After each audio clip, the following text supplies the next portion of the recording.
Muy bien, muy bien, ahí sí. Quiero continuar en esta tarde con el estudio que hemos estado haciendo y que después de un año estamos retomando en Hebreos, el capítulo 11. Hebreos, capítulo 11.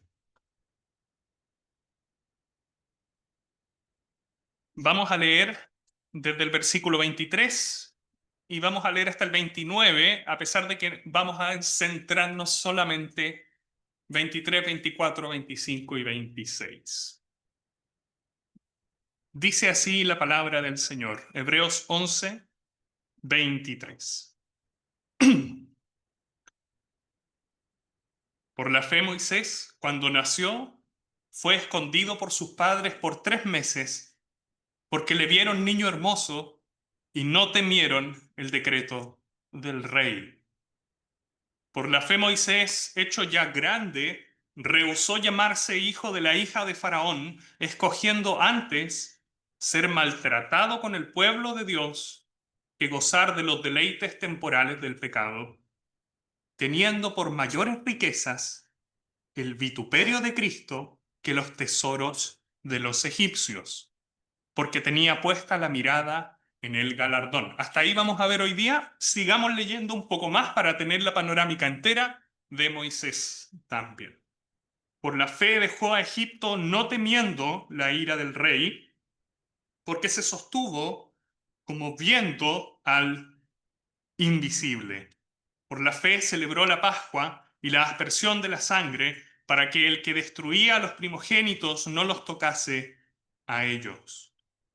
Por la fe pasaron el mar Rojo como por tierra seca, e intentando los egipcios hacer lo mismo, fueron ahogados. Hasta ahí vamos a leer.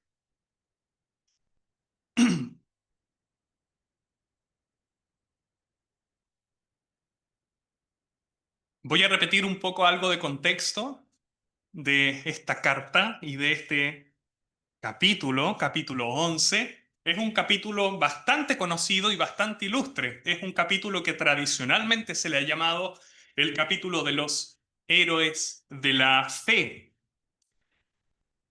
Los hermanos que estaban en Jerusalén, quienes son los receptores de esta carta, justo antes del año 70 de nuestra era, estaban viendo que al haberse convertido al Señor Jesús, habiendo dejado el judaísmo, pero el judaísmo sigue estando allí, seguía en ese momento estando allí, con el templo, con los sacerdotes, con las sinagogas y con toda la parafernalia espectacular, esplendorosa y con todas las consecuencias en la vida social de un judío en ese entonces, ¿qué les pasó? Su vida no mejoró. Se convirtieron al Señor Jesucristo y sus vidas solamente estaban empeorando. En vez de mejorar, en vez de estar disfrutando de bendiciones de Dios como alguien podría pensar al convertirse a Cristo, su familia le rechaza, pierden sus trabajos y reciben constante hostigamiento de parte de la sociedad que les rodea. Les dan la espalda. Sus propios hermanos judíos les dan la espalda. Y comienzan estos pensamientos, tal vez en ellos, de que todo este vituperio, voy a usar esa palabra porque está aquí, todo este vituperio, toda esta opresión que están sufriendo, podría terminarse de golpe si simple, lisa y llanamente deciden, ¿sabes qué? Voy a volver a mis costumbres judías. De esa manera, vuelvo a estar en un sistema que está bastante consolidado, que tiene el templo, que hay un sacerdote, que 2 veces al día hay sacrificio, que hay fiestas solemnes, vuelvo a ser aceptado, me van a recibir, me van a decir, oye, qué bueno que recapacitaste, bienvenido de vuelta, aquí está tu trabajo, aquí está tu familia, excelente. La carta a los hebreos, el escritor anónimo, inspirado por el Espíritu Santo, les va a decir a esos hermanos, no pueden volver atrás. No pueden hacer eso. erradiquen ese pensamiento de su cabeza.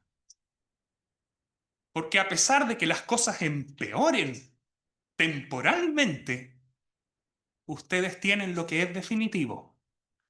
Y lo que ustedes están viendo y que podrían añorar, que podrían mirar al templo glorioso y majestuoso y que se ve tan espectacular, el mismo escritor a los Hebreos dice que está próximo a desaparecer. Y de hecho desapareció muy pocos años después de que esta carta se escribiese. Esa es la idea, esa es la intención del escritor al dejarnos esta carta a los hebreos, creyentes en Jerusalén, creyentes de un contexto judío que están sufriendo.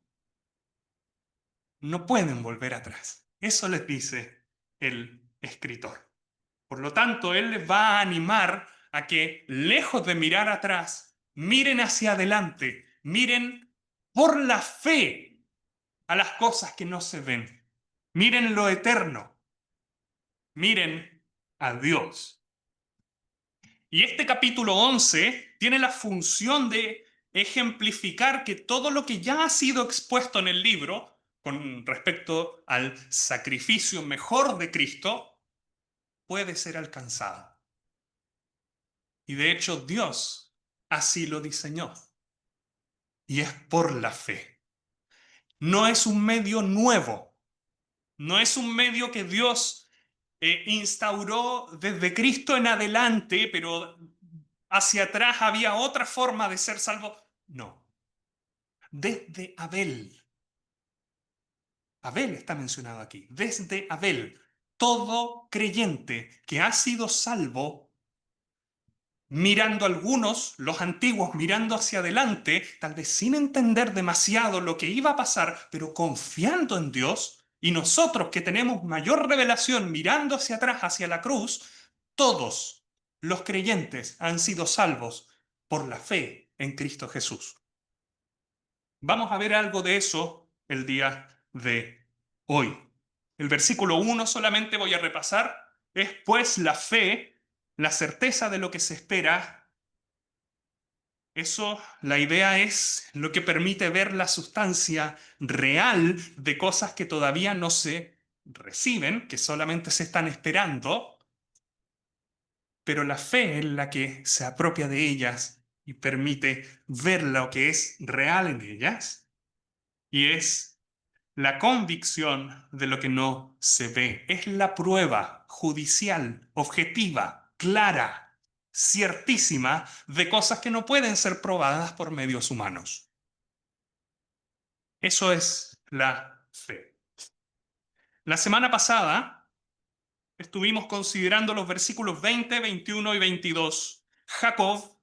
Isaac, Jacob y José. Y se agregó Abraham también de alguna manera porque eran los patriarcas. Y son todos padre, hijo, nieto y bisnieto.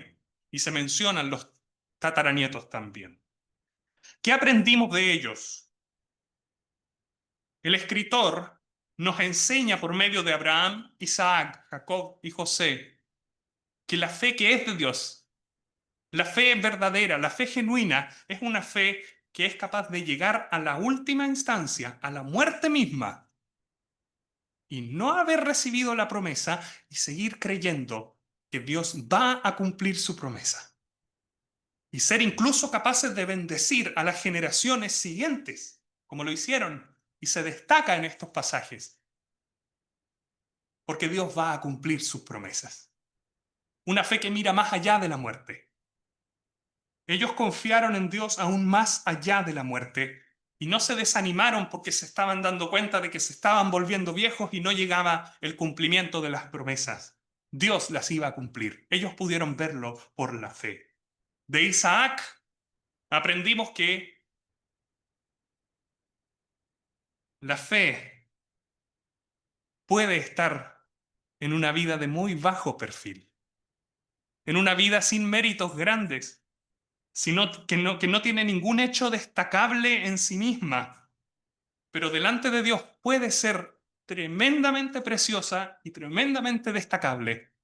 A pesar de no tener ninguna hazaña o ninguna proeza humanamente hablando, Isaac, por la fe, es destacado aquí. Jacob, un hombre que partió pésimo en su vida, pero que sin embargo maduró con los años y termina adorando a Dios al darse cuenta que Dios sí va a cumplir sus promesas y es capaz incluso de bendecir a sus nietos, traspasándoles estas promesas a ellos, lejos de amargarse porque Dios no las va a cumplir. Él dice, Dios sí las va a cumplir. Yo se las traspaso a ellos. Y José, una vida que pudo ver cientos de años más allá por la fe.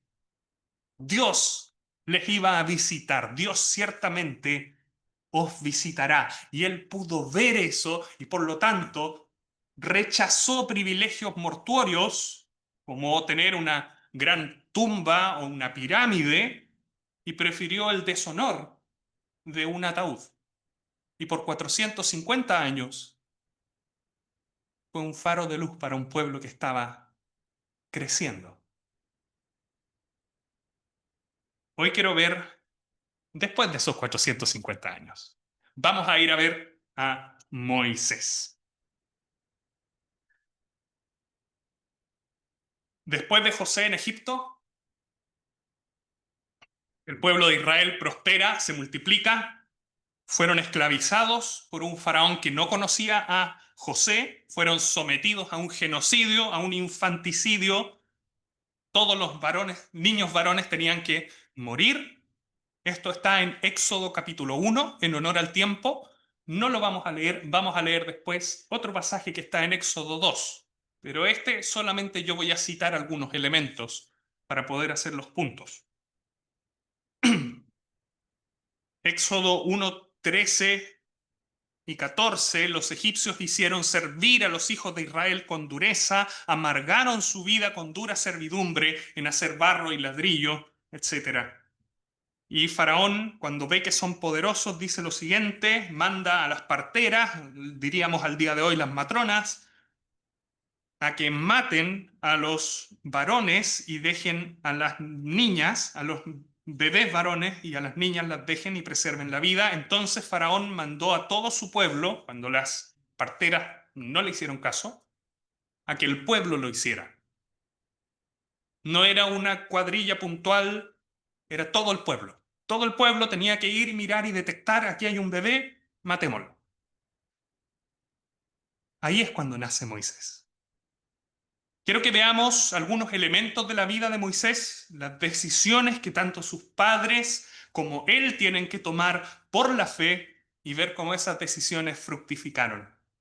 Moisés acepta cosas, Moisés rechaza cosas. Eso es lo que quiero hoy comenzar viendo y si Dios quiere, el próximo martes vamos a terminar con Moisés. Por lo tanto, les quiero presentar hoy los, cómo vamos a distribuir la reunión. Ahora podemos, no sé si podemos proyectar. Ahí sí. Excelente, ahora sí funcionó al tiro.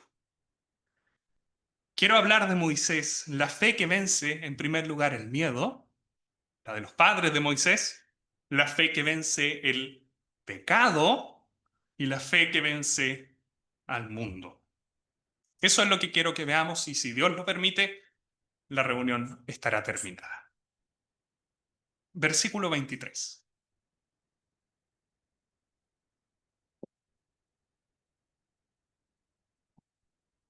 Por la fe Moisés, cuando nació, fue escondido por sus padres por 3 meses, porque le vieron niño hermoso y no temieron el decreto del rey. Aquí claramente no es la fe de Moisés, es la fe de los padres de Moisés, Amram y Jocabed. Ellos son levitas, claramente son creyentes fieles que están esperando las promesas de Dios, que las inculcarán en sus hijos después. En Éxodo capítulo 2 dice, y ahí se relata, un varón de la familia de Leví fue, tomó por mujer a una hija de Leví, la que concibió, dio a luz un hijo, y viéndole que era hermoso, la misma razón, fíjense en eso, era hermoso. Y aquí también se dice en Hebreos que era hermoso, le tuvo escondido 3 meses. El decreto del rey declaraba que ese niño tenía que morir, debía ser echado al río Nilo, pero el autor de los Hebreos nos dice que por la fe ellos no temieron al rey, al faraón, y por lo tanto desobedecieron ese mandamiento homicida. Hay un comentarista que dice, ignoraron las presiones y las amenazas del mundo cuando ellas entraron en conflicto con el camino divino. Ahora, la razón es bien curiosa. Se nos dice porque le vieron niño hermoso. Y de hecho, Moisés, lo leímos también, lo mencioné en Éxodo, también dice, le vieron niño hermoso. Ahora, aquí hay algo muy interesante, porque todo papá encuentra hermoso a sus hijos, ¿no? ¿Qué razón es esta? Si es una razón completamente que a buena primera parece casi biológica, ¿cierto? Es instinto animal más básico. Oye, tú ves a tu hijo y lo encuentras lo más hermoso del mundo. Uno ve, al menos yo veo a veces a los niños jugar aquí en el local y uno dice gracias al Señor por tener tantos niños que hermosos son, casi tan lindos como el Leo y el Edu. Casi, casi, casi. Es eso, ¿no? Pero ¿por qué se destaca entonces? ¿Hay algo más que simplemente haya sido físicamente hermoso? ¿Y saben qué? Yo creo que sí. Y lo creo con base a lo que dice un personaje de la Biblia, citando este pasaje e interpretando este pasaje, también inspirado por el Espíritu Santo. ¿Ustedes saben quién es? Hechos capítulo 7, Esteban. Él hace un recorrido por el Antiguo Testamento para mostrar cómo Dios siempre se reveló y su pueblo mismo era el que le oponía resistencia. Esa es un poco la idea del argumento de Esteban. Y él toma este pasaje y miren lo que dice Hechos 7, 20. En aquel mismo tiempo nació Moisés y fue, no dice hermoso, fue agradable a Dios y fue criado 3 meses en casa de su padre. La idea es de hermoso a los ojos de Dios.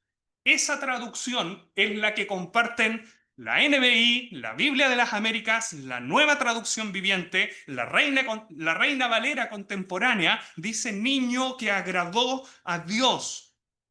En primer lugar, todo hijo es herencia de Jehová. No es llegar y deshacerse de algo como quien se deshace de un juguete que está malo. Dios lo dio.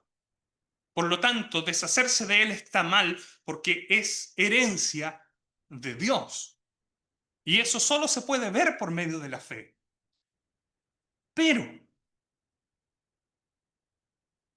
me da la sensación de que hay algo más. Cito a algunos comentaristas que mencionan algunos elementos muy interesantes acerca de este pasaje. Sus padres vieron que no solamente era hermoso de aspecto, sino que gozaba de la bendición especial de Dios y que había sido escogido para algún propósito importante. Otro dice, no solo los padres de Moisés, sino Dios tenían un afecto especial por el niño. Protegieron al bebé por el propósito de Dios, para el bien de Moisés y el de ellos. Salvar a Moisés era más que su propia voluntad, era también la voluntad divina.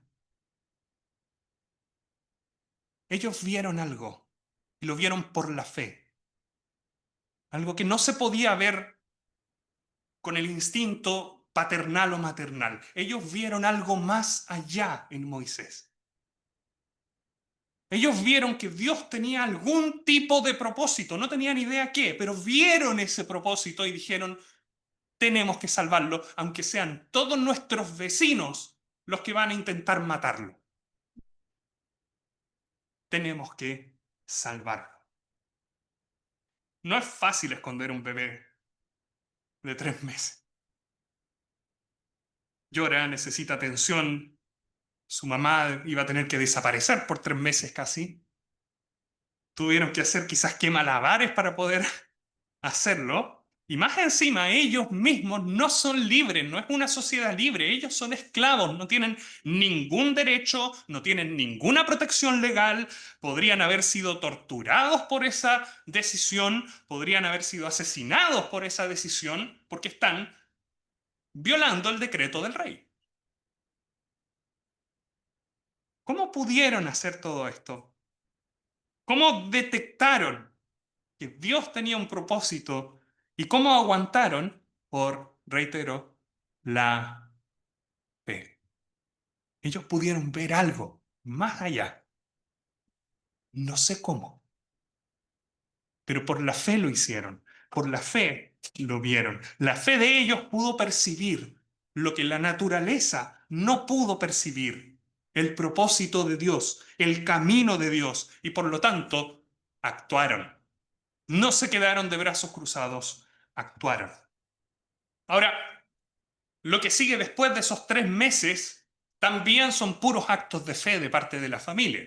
No se destacan en Hebreos 11, pero también los podemos ver. Es un acto de fe ponerlo en un canasto, un mini bote, en el río Nilo. ¿Qué es lo que hay en el Nilo? Cocodrilos, hipopótamos y toda clase de otras cosas. Y también hay egipcios que lo van a ver, van a detectar que es un niño hebreo. ¿Y qué es lo que van a hacer? Van a tocar el bote y el bebé va a caer al río y van a cumplir el mandamiento de su rey. Ellos actuaron por la fe.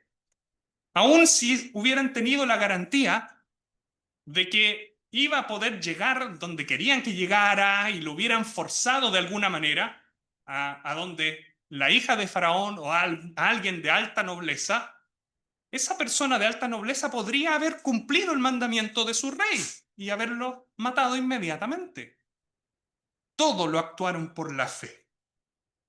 Por la fe. Ellos lo están dejando ir.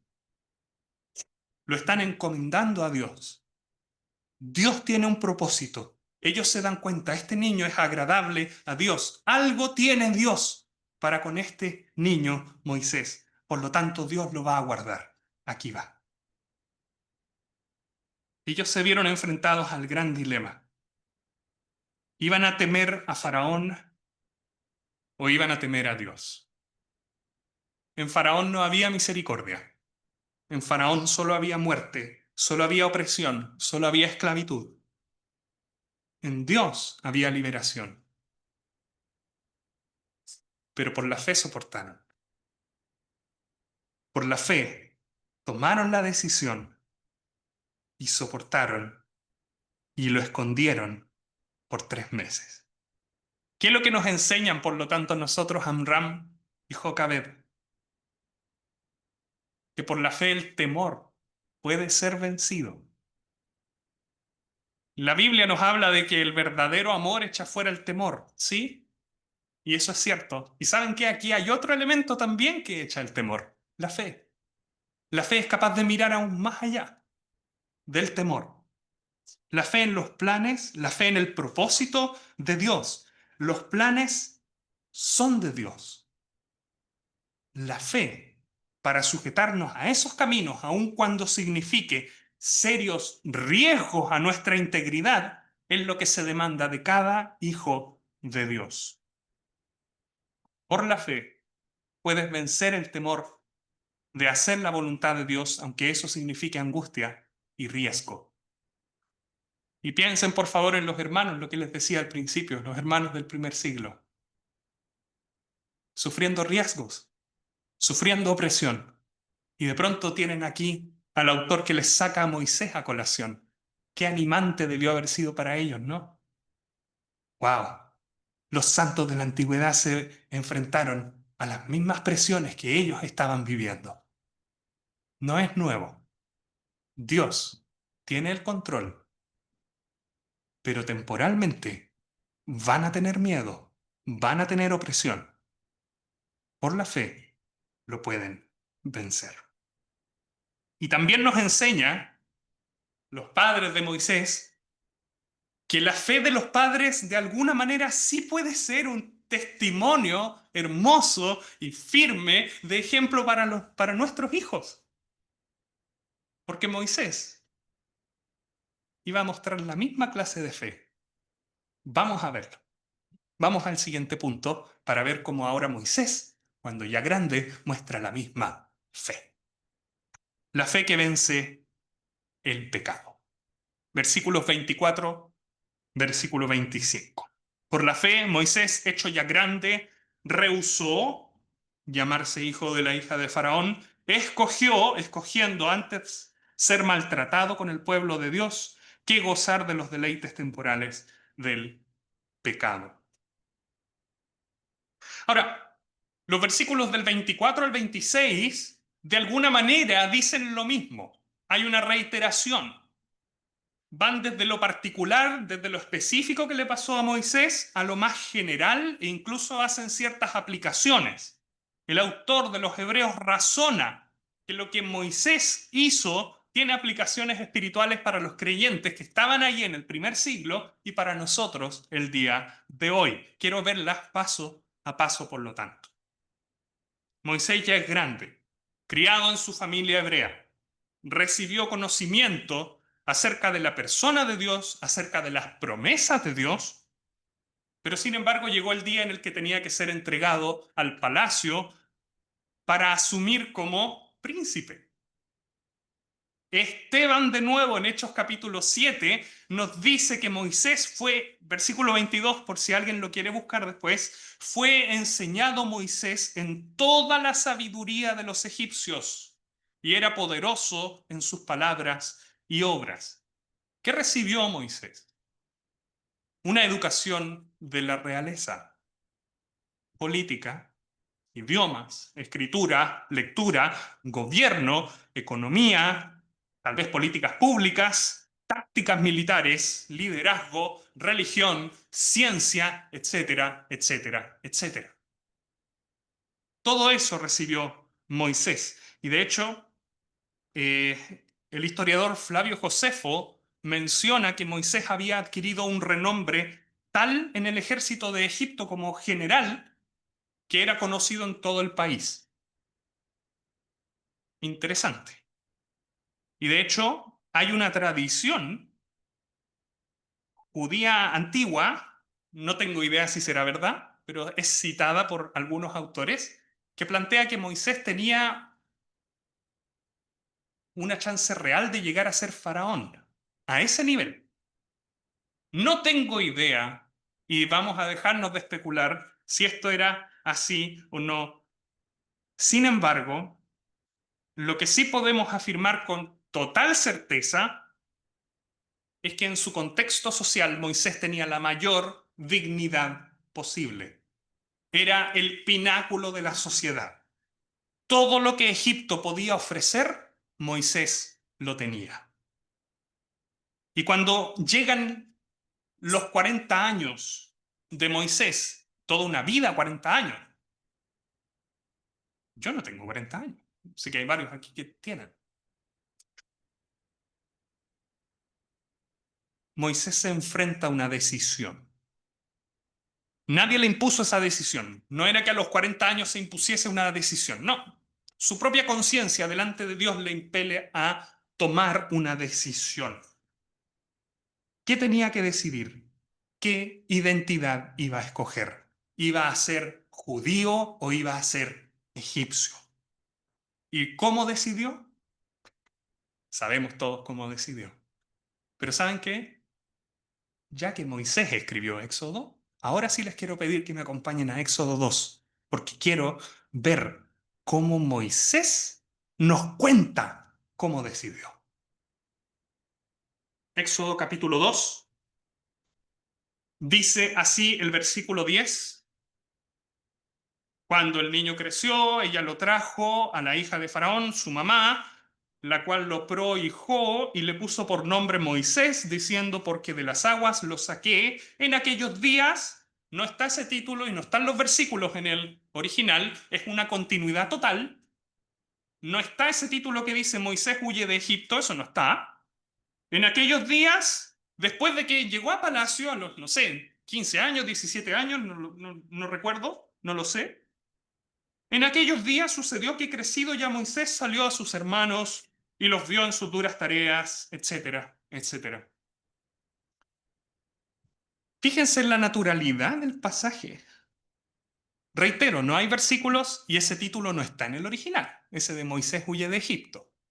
Moisés, al escribir su propia historia, ¿saben lo que hace? Flagrantemente omite todo su período en Egipto, en la corte real de Egipto. Su propia historia la borra. Él lo plantea como si todo ocurriese inmediatamente, al tiro. ¿Y saben para qué? Lo hace a propósito para mostrarnos que esos 40 años, sus primeros 40 años en Egipto, no tienen ninguna importancia para él. Eso es lo que hace Moisés allí. El versículo 11 de Éxodo 2, dos veces Moisés se refiere a los judíos como sus hermanos. Moisés tomó una decisión. Eso es lo que yo quiero transmitir. Eso es lo que el escritor a los hebreos quiere transmitir en estos versículos. Él unió su destino a sus hermanos judíos y por lo tanto rehusó llamarse hijo de la hija de Faraón. Ya no más Moisés el príncipe. Ahora es Moisés el libertador. Una vez más, Esteban en Hechos 7 nos dice que cuando él mata al egipcio, él pensaba que sus hermanos comprendían que Dios les daría libertad por mano suya. Ellos no lo entendieron así.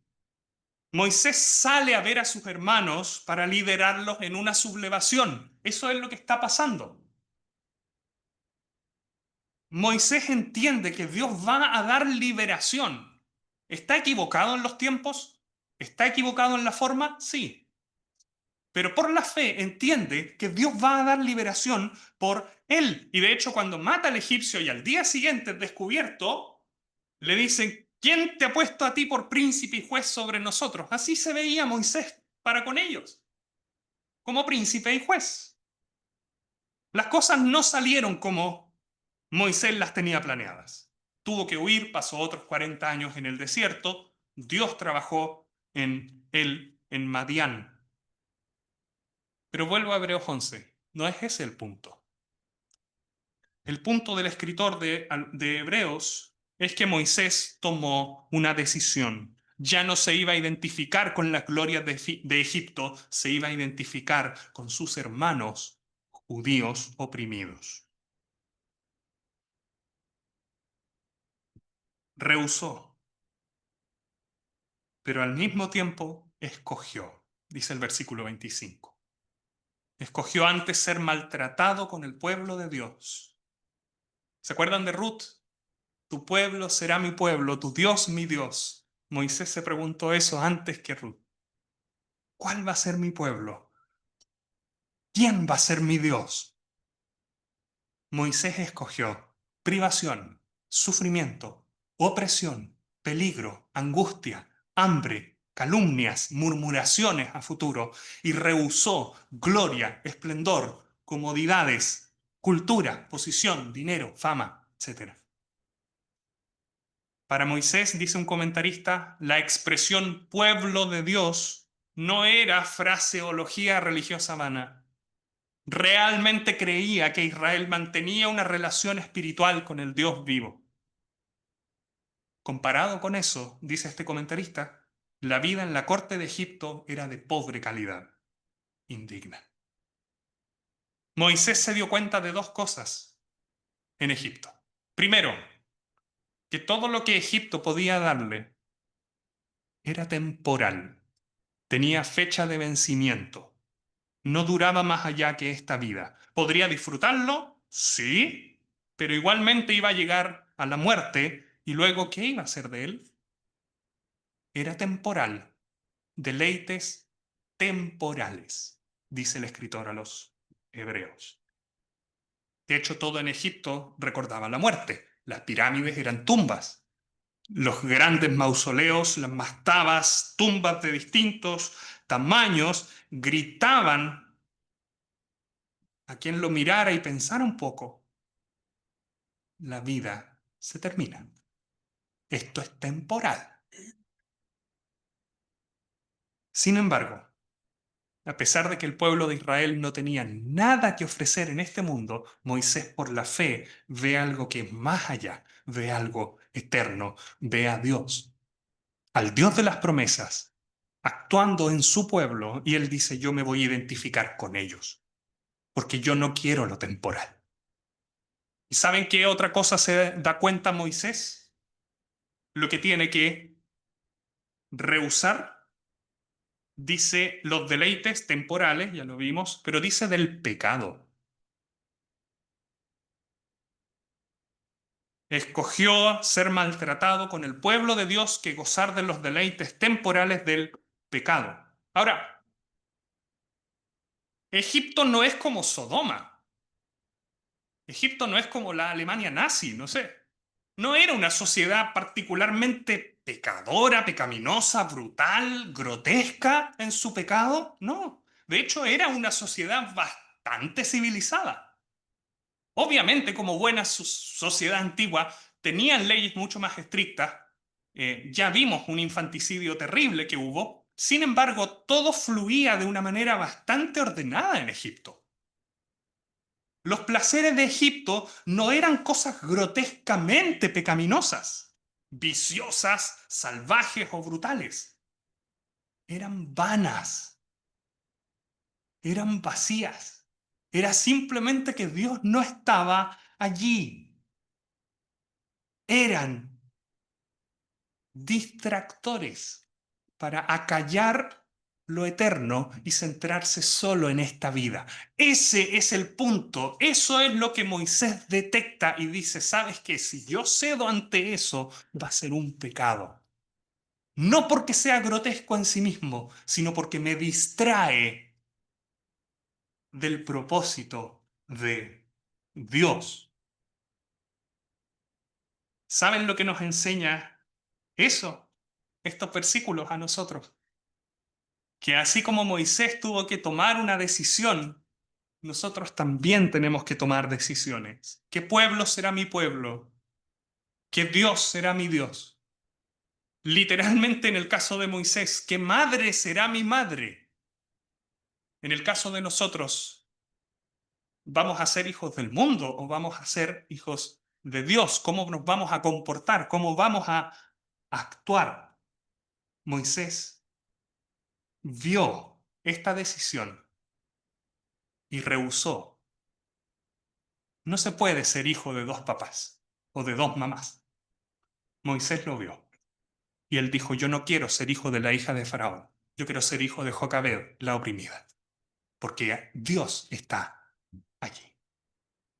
Y también Moisés en esta instancia nos enseña que todo lo que el mundo puede ofrecer es temporal, no tiene mayor alcance más allá de la muerte y es pecaminoso también, no por lo grotesco que pueda llegar a ser, sino por lo vacío que es, porque nos desvía del propósito de Dios. Y saben que ese punto es muy importante y eso lo quiero aplicar a todos nosotros. Es muy raro que alguno de nosotros vaya a sufrir algún tipo de tentación en la que venga un narcotraficante y te diga: oye, ¿te quieres ganar 10 millones de dólares? Anda y comete sicariato y mata, asesina a estas personas ahí, yo te voy a decir. Y ese tipo de tentaciones grotescas, claramente pecaminosas, pueden pasar. Dios quiera que no nos pase ninguno. Pero es muy grotesco. Es demasiado. Claramente todos detectaríamos que es una tentación, que está mal. No lo haríamos, claramente. Los deleites temporales del pecado no son así. Son sutiles, como en Egipto eran sutiles. No son ilícitos en sí mismos, pero desvían. Te desvían del propósito que Dios tiene para ti. Ese tipo de tentaciones, hermanos queridos, todos los días estamos expuestos a ellas. Todos los días. Incluso en cosas que puedan ser tremendamente positivas, tremendamente legítimas, si es que tienen su tiempo, su justo lugar, pero si las evaluamos mal y las ponemos en el centro y en el primer lugar en vez de Dios, se transforman en ídolos pecaminosos finalmente, deleites temporales del pecado. No por lo grotesco, sino por lo mediocre. Este pasaje nos advierte a eso. Les advierte a los hermanos también en esa época. Por glorioso que se viera el templo, es mediocre. No te fijes en él. Mira más allá. Eso dice el escritor a los hebreos aquí. Y por último, la fe que vence al mundo. Versículo 26. De nuevo, es una reiteración, ahora ya más generalizada por parte del escritor. Moisés mira más arriba que lo que el mundo puede ofrecer, teniendo por mayores riquezas el vituperio de Cristo que los tesoros de los egipcios, porque tenía puesta la mirada en el galardón. Este versículo nos dice que Moisés evaluó. Moisés sacó la balanza espiritual, consideró un lado, consideró el otro lado, las pesó, las midió, las evaluó y llegó a una conclusión. Y esa conclusión es que la mayor riqueza, el mayor beneficio, el tesoro real, no está en el oro y en el esplendor de un imperio terrenal. El mayor tesoro está en los padecimientos, burlas, ridiculización y persecución que venían por identificarse con Dios y con el Mesías. Y piensen una vez más en estos hermanos del primer siglo, particularmente sensible para ellos, que están sufriendo cosas parecidas, que son perseguidos y vituperados por haber creído en Cristo. El escritor a los hebreos les dice, Moisés sufrió exactamente lo mismo. Y nosotros también. Aún desde el principio. Y esto es interesante porque menciona el vituperio de Cristo. Y Moisés conocía a Cristo, vino siglos después. Pero de nuevo, y lo mencioné un poco al principio, desde el principio, todo creyente que ha sido salvado por la sangre de Cristo. Moisés lo miró hacia adelante, en una nebulosa tal vez, sin entender completamente en qué persona, qué nombre, qué tiempo, etc. Pero él sabía lo que dijo José, Dios algún día los va a visitar. Dios los va a visitar. Dios va a cumplir. Dios va a salvar.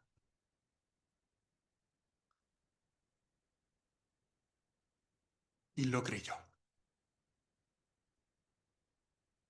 Cristo mismo siempre se identificó con su pueblo y sufrió. Moisés, también al identificarse con el pueblo de Dios, sufre, por lo tanto, el vituperio de Cristo, el vituperio del Mesías. Y Moisés está evaluando, está sopesando, está midiendo, está sacando la calculadora y dice, ¿sabes qué? Sufrir así, padecer ese vituperio de Cristo, vale muchísimo más, es infinitamente más valioso, más precioso, más significativo que el tesoro de los egipcios. En la Biblia, Egipto suele ser una eh, figura de mundanalidad. Típicamente en la Biblia se puede aplicar en ese sentido. Egipto representa todo lo grandioso, glorioso que el mundo puede dar. Lo mejor del mundo puede ser perfectamente ejemplificado en Egipto. Todos los tesoros de Egipto son altamente codiciables, pero no por el creyente Moisés, no por el creyente en general. El creyente Moisés, por la fe, es capaz de evaluar con una óptica eterna las cosas, concluir que Dios es más valioso que cualquier cosa que este mundo pueda dar. ¿Y por qué? Porque él lo estaba evaluando contra el verdadero, y el versículo lo dice, premio, galardón. El versículo nos dice que existe un galardón y Moisés tenía su mirada fija en ese galardón. Un galardón que no se puede ver. ¿Qué es lo que veían sus ojos? Los ojos de Moisés veían latigazos, veían arena, no veían nada más. Pero los ojos de la fe estaban viendo un galardón eterno.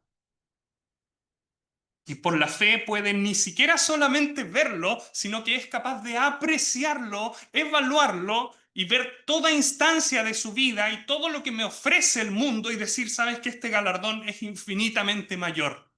Por lo tanto, prefiero sufrir el vituperio de Cristo, prefiero sufrir por identificarme con el pueblo de Dios, con el Dios de mi pueblo, que esos tesoros. Yo no quiero esos tesoros, dice él. Reitero, Moisés se equivocó en algunos aspectos de su vida. Se apresuró, Dios todavía tenía que trabajar 40 años con él, pero no se equivocó en identificarse con el pueblo de Dios. No se equivocó en permanecer firme soportando ese vituperio. Y no se equivocó en evaluar el galardón final versus los tesoros de los egipcios.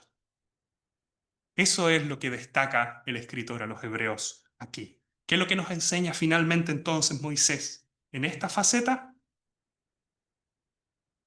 Que no hay nada en este mundo, por deslumbrante, por precioso, por interesante que pueda ser, que sea mayor que el reino eterno de Dios.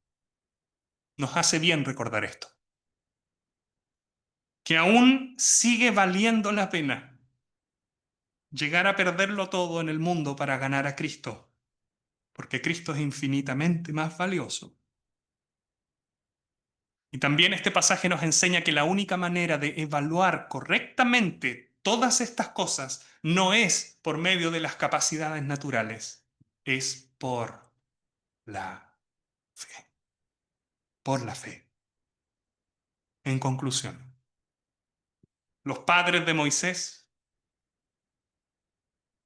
una fe que vence el temor, una fe arriesgada en obediencia. Por la fe pueden observar y detectar lo indetectable por medios humanos, que Dios tiene un propósito especial.